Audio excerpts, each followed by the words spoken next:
Coucou, nous revoici pour une nouvelle page de Art Journal.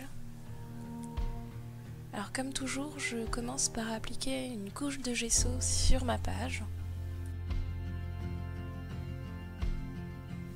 Je détourne le petit lutin de Noël que j'avais dessiné en vidéo, donc je vous mettrai le lien dans la barre d'infos si vous souhaitez aller la visionner. Donc je vous donne quelques petites astuces. Je décide de faire un ciel de nuit dans le fond, puisque on le retrouvera sur ma page plus tard. Donc je découpais en laissant une petite bordure blanche. Et là, avec mon Posca blanc et avec un Posca doré, je dessine des petits points pour dessiner les étoiles. Sur du papier Bristol, je dessine un sapin de Noël avec plein de doodling. Si ça vous intéresse, je vous mettrai ce sapin sur mon blog. Comme ça, vous pourrez le télécharger et l'imprimer et l'utiliser à votre tour sur des pages ou des cartes. Et donc voilà, je fais un petit peu au feeling, je fais plein de doodling dedans et j'adore faire ça. Je trouve que c'est une activité qui détend pas mal.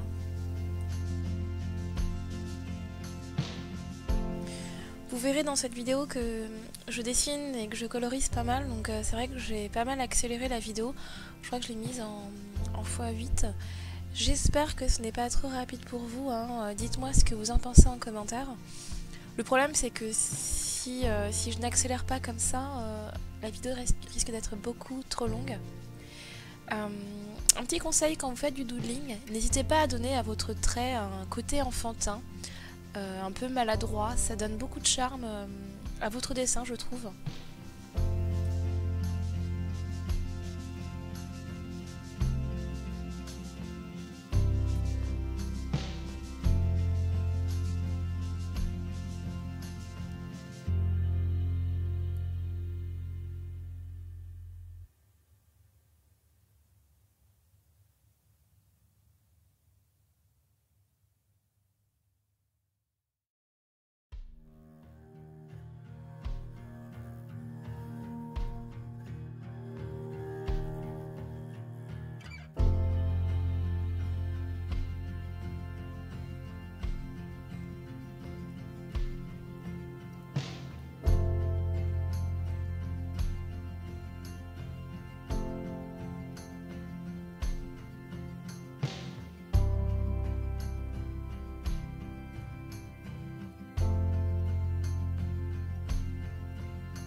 Pour coloriser mon sapin, j'utilise les crayons de couleur Prismacolor.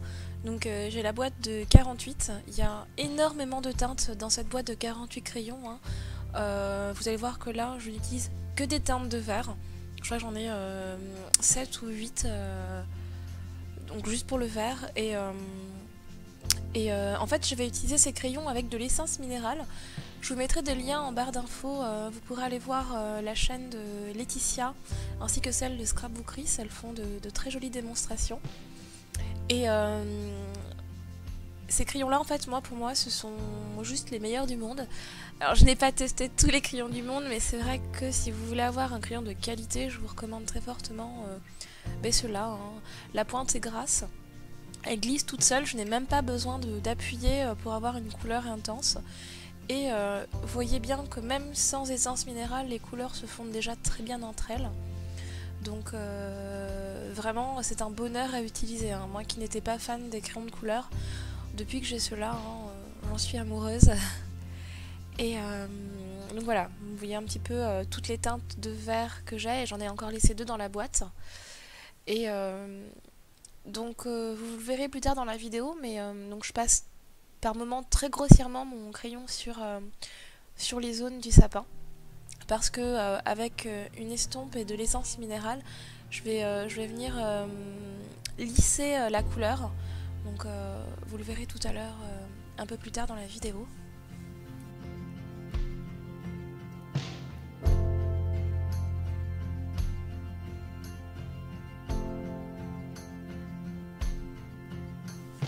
Alors Alors j'utilise l'essence minérale de la marque PBO avec une estompe.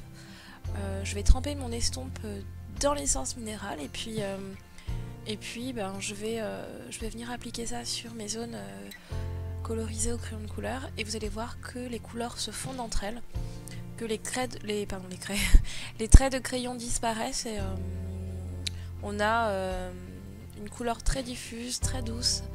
Et donc c'est ma première colorisation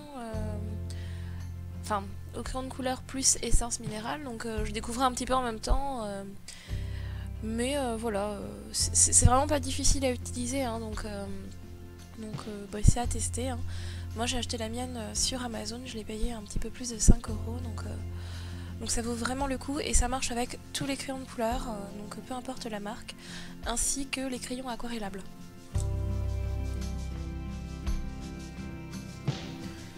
Comme je n'utilise quasiment que des teintes de verre, je n'ai pas taillé mon estompe. J'ai gardé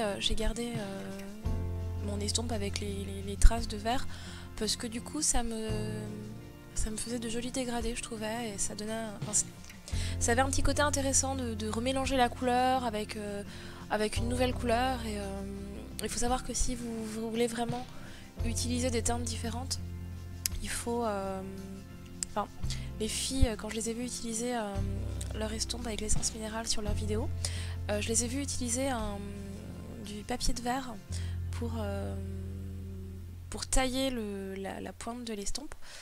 Donc voilà. Ensuite, je vais venir détourer mon sapin et je vais passer du Wink of Stella sur certaines zones du lutin et du sapin. Alors c'était juste parce que j'avais envie de l'utiliser que j'ai encore jamais eu l'occasion de l'utiliser dans mes créations.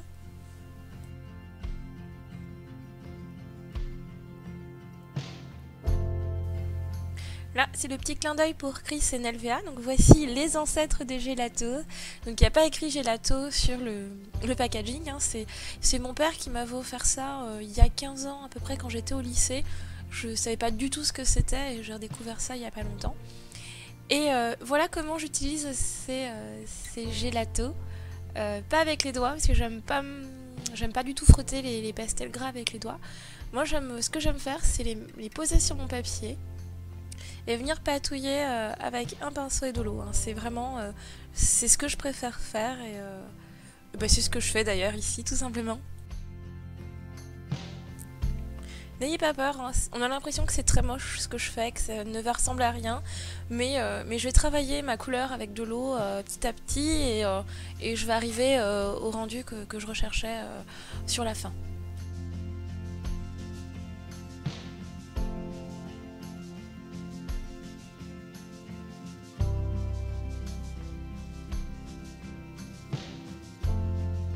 J'aime bien aussi refermer mes pages pour bien mélanger les couleurs, mais comme je n'aime pas les choses symétriques, j'aime bien avoir un rendu asymétrique à chaque fois, je retravaille mes couleurs avec mon pinceau pour casser cette symétrie justement.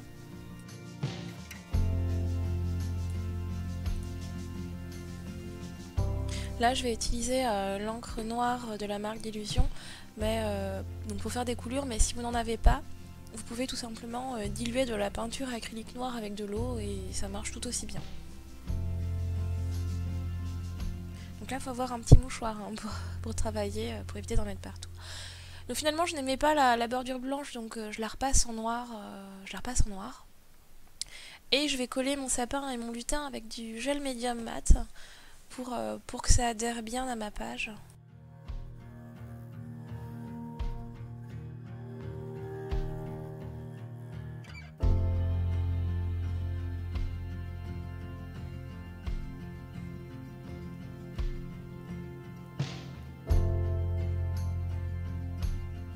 Et là je ne sais pas ce qui s'est passé, mais j'ai toute une partie qui a disparu. Donc j'ai fait un cadre, j'ai collé des étoiles et j'ai dessiné des petits points sur un des côtés des coulures noires. Donc puis je rajoute des petits points blancs et dorés pour faire les étoiles dans le ciel. Donc je suis vraiment désolée, hein, je ne sais pas où sont passés ces morceaux de vidéo. J'utilise un pochoir alphabet pour écrire le mot sapin sur un papier, donc peu importe lequel, hein. puisque de toute façon je vais redécouper ces lettres par la suite.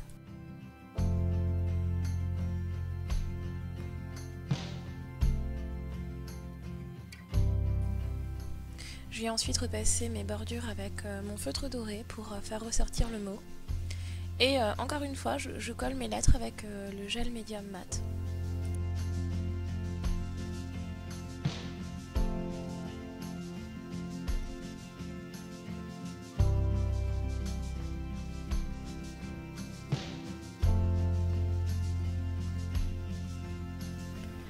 Je complète ensuite mon titre et voilà, c'est terminé. Je vous laisse regarder un peu de détails en photo, je vous fais de gros bisous et je vous dis à très bientôt pour une prochaine vidéo. Bye bye!